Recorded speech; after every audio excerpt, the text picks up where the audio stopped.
আপনি কি বলেন এখানে? আপনি এখানে অবদূতা করতেছেন এক কথা। আমি ঠিক আছে, ওনার কি সমস্যা? আপনি এখানে স্কোপ করবে এখানে কোনো ইয়ে আছে তারা আমাকে বলতে পেরেছে তার কোনো অভিযোগ আমি তার কাছে দিয়ে আসছি এখানে থানার কোনো ডিসিপ্লিন আপনারা মানতেছেন না কেন? তখন তো কিভাবে সেবা পাবেন আপনারা? জোর করে কি সেবা নেবেন ছাত্রের কাছ থেকে?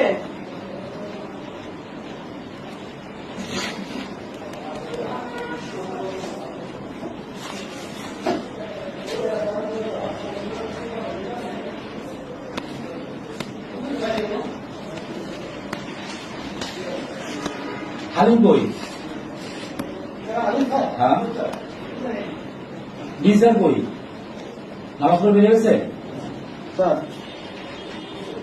কেন যাবেন?